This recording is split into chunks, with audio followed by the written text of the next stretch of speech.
Hello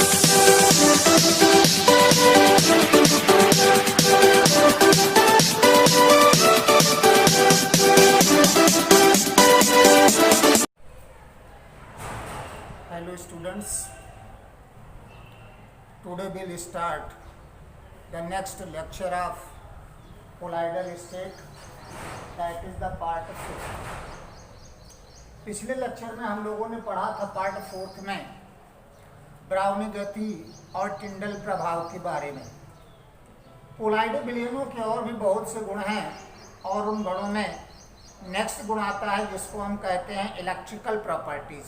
colloidal विलयनों के वैद्युत गुण, और कोलाइडल विलयनों के वैद्युत गुण को हम कहते हैं इलेक्ट्रोफोरेसिस।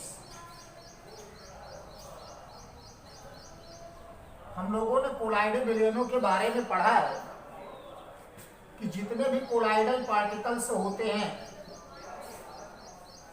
सभी कोलाइडल पार्टिकल्स पर कोई ना कोई आवेश होता है। ये सभी जो हैं वो चार्ज पार्टिकल्स होते हैं। कुछ होते हैं जिनको हम कहते हैं धनावेशित कोलाइड्स या पॉजिटिव कोलाइड्स। पॉजिटिव कोलाइड्स के बारे में भी हम लोगों ने पढ़ा है, जैसे ferric hydroxide salt, stannic oxide salt, ये सभी कोलाइडल विलयन धनावेशित कोलाइड होते हैं। इसी तरह से निगेटिव कोलाइड भी होते हैं, जैसे gold salt, silver salt, arsenious, sulphide salt etcetera, ये सभी नेगेटिव सॉल्ट होते हैं। तो ऐसे कोलाइडल पार्टिकल्स जिनके ऊपर धनावेश होता है उन्हें धनावेशित कोलाइड कहते हैं। और धनावेशित कोलाइड में ferric hydroxide salt, stannic oxide salt, ये सब धनावेशित कोलाइड होते हैं। इसी तरह से ऐसे कोलाइडी कण जिनके ऊपर ऋणावेश होता है उनको हम ऋणावेशित कोलाइड कहते हैं, जैसे gold salt, silver salt, arsenious, sulphide salt, इन सभी के ऊपर निगेटिव चार्ज होता है।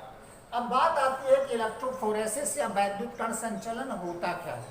आपको ये पता है कि जब किसी धनावेशित कण या ऋणावेशित कण अर्थात आवेशित कण को किसी वैद्युत क्षेत्र में रखा जाता है तो ऐसे कण विपरीत आवेशित इलेक्ट्रोड की ओर गति करते हैं, अर्थात विपरीत आवेशित इलेक्ट्रोड की ओर आकर्षित होते हैं।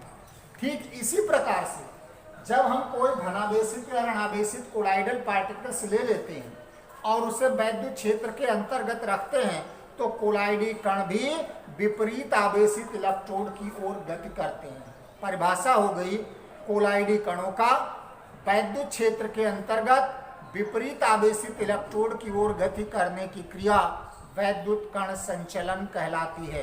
एक बार फिर से सुनेंगे, वैद्युत क्षेत्र के अंतर्गत कोलाइडी कणों का विपरीत आवेशित इलेक्ट्रोड की ओर गति करने की क्रिया वैद्युत कण संचलन कहलाती है। अब हम ये देखते हैं कि कोलाइडल पार्टिकल्स पर दो तरह का चार्ज होता है। सबसे पहले हम ले लेते हैं एक यू के आकार की नली। यू के आकार की इस नली में देखिए हमने ऋणावेशित कोलाइडल पार्टिकल्स भर दिया है। ऋणावेशित कोलाइड है क्योंकि कोलाइडी कणों के ऊपर ऋणावेश है, और इसको हमने वैद्युत क्षेत्र के अंतर्गत जोड़ दिया, वैद्युत परिपथ से जोड़ दिया। ये एनोड है और ये कैथोड है। आपको पता है कि जो एनोड होता है इसके ऊपर पॉजिटिव चार्ज होता है और जो कैथोड होता है इसके ऊपर नेगेटिव चार्ज होता है। अब जैसे इसमें वैद्युत धारा प्रवाहित की जाती है, ये जितने ऋणावेशित कण हैं, ऋणावेशित कोलाइडल पार्टिकल्स हैं, ये सभी पॉजिटिव इलेक्ट्रोड की ओर गति करते हैं। इसकी ओर गति करते हैं, पॉजिटिव इलेक्ट्रोड की ओर गति करते हैं, और पॉजिटिव इलेक्ट्रोड की ओर गति करने के पश्चात एनोड पर जमा होते रहते हैं। तो इसमें कौन से कण गति कर रहे हैं? ऋणावेशित कण और ऋणावेशित कणों की इस प्रकार की गति को ही हम काइटाफोरेसिस, तो एनोड की ओर जब ये गति करके जाते हैं तो ऋणावेशित कणों की गति को हम कहते हैं एनाफोरेसिस या ऋण कण संचलन। तो वैद्युत कण संचलन में जब कोई ऋणावेशित कण गति करता है तो उसकी गति को हम कहते हैं ऋण कण संचलन या एनाफोरेसिस। अब इसी तरह से बच्चों हम देखते हैं कि अगर हम ऋणावेशित कण के बजाय धनावेशित कण ले लेते हैं, कौन से कण लेते हैं? धनावेशित कण ले लेते हैं।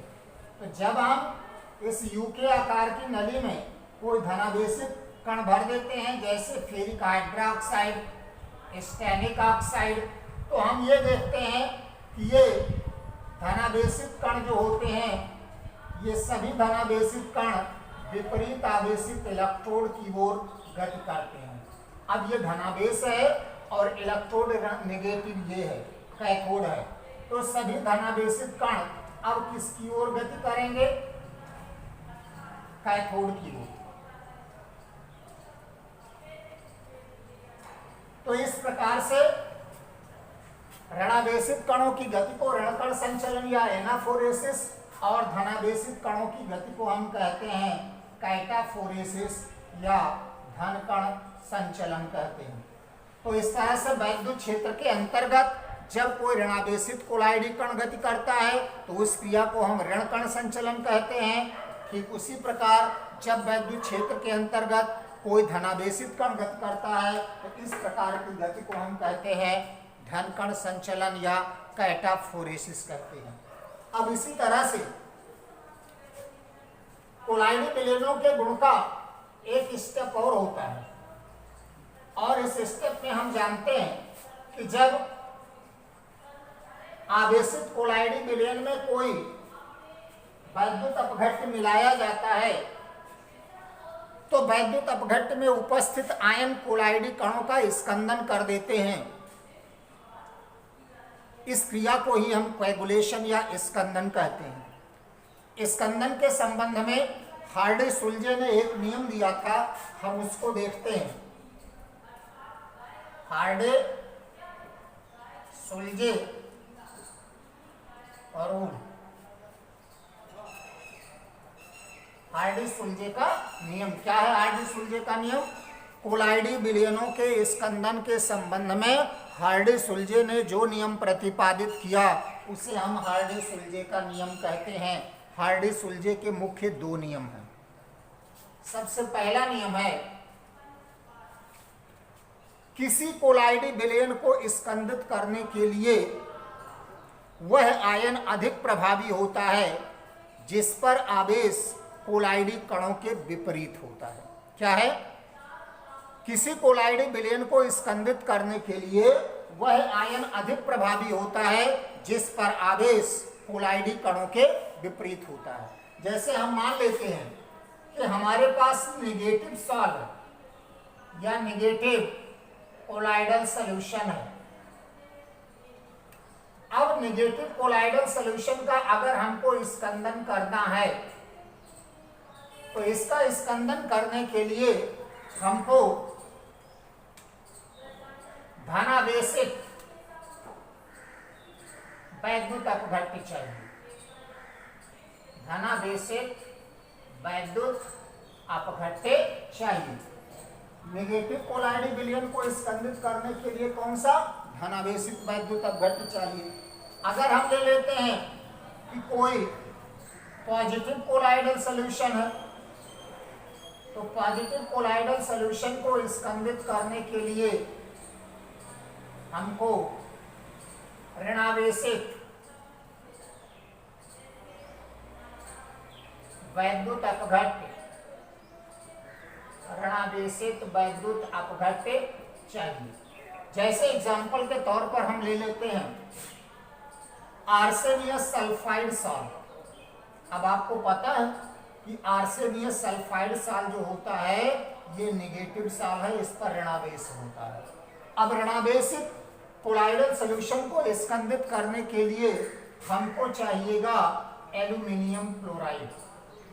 एल्यूमिनियम क्लोराइड कारण क्या है? कि एल्यूमिनियम के ऊपर 3 पॉजिटिव चार्ज होता है और Cl के ऊपर 1 निगेटिव चार्ज होता है। विलयन निगेटिव है, इसलिए आयन कौन सा होना चाहिए?